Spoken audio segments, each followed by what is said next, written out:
ইরানে গুলিতে ভূপাতিত হওয়া মার্কিন F-15 যুদ্ধবিমানের নিখোঁজ এক ক্রুকে অবশেষে উদ্ধার করেছে যুক্তরাষ্ট্র। ঘটনাটি ঘটে গত শুক্রবার ইরানের দক্ষিণাঞ্চলের একটি দুর্গম পাহাড়ি এলাকায়। বিমানটিতে ছিলেন একজন পাইলট এবং একজন ক্রু। দুর্ঘটনার পরপরই পাইলটকে উদ্ধার করা সম্ভব হলেও অপর ক্রুর নিখোঁজ হয়ে যান। এরপর শুরু হয় ব্যাপক তল্লাশি অভিযান। যুক্তরাষ্ট্রের জন্য এটি ছিল অত্যন্ত সংবেদনশীল ও ঝুঁকিপূর্ণ একটি মিশন, যাকে বলা হয় কমব্যাট সার্চ অ্যান্ড রেস্কিউ বা CSAR। 2 দিন ধরে নিখোঁজ ওই ক্রু পাহাড়ি এলাকায় লুকিয়েছিলেন। আহত অবস্থায় থেকেও তিনি বেঁচে থাকার চেষ্টা চালিয়ে যান এবং শত্রুপক্ষের হাতে ধরা পড়া এড়িয়ে চলেন। এদিকে ইরানও তাকে খুঁজে বের করার চেষ্টা চালায়, এমনকি জীবিত অবস্থায় ধরিয়ে দিতে পারলে প্রায় 50,000 পাউন্ড পুরস্কার দেওয়ার ঘোষণা দেয়। এতে স্থানীয় বাসিন্দারাও অনুসন্ধানে যুক্ত হয়।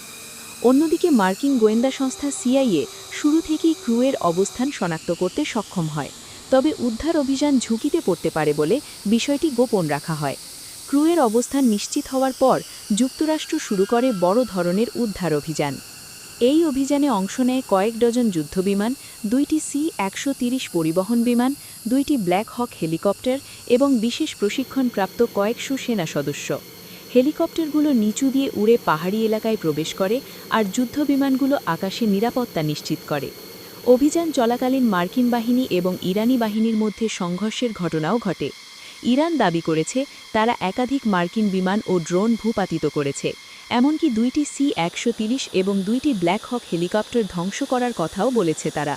তবে যুক্তরাষ্ট্র এই দাবি প্রত্যাখ্যান করে জানিয়েছে কিছু বিমান তারা নিজেরাই ধ্বংস করেছে, যাতে সেগুলো শত্রুপক্ষের হাতে না পড়ে।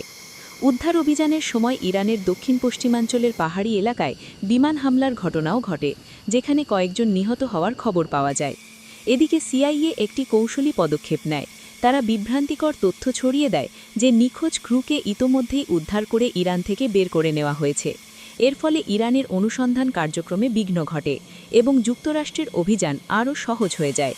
অবশেষে সব বাধা অতিক্রম করে দুঃসাহসিক এই অভিযানের মাধ্যমে নিখোঁজ ক্রুকে জীবিত উদ্ধার করা হয়।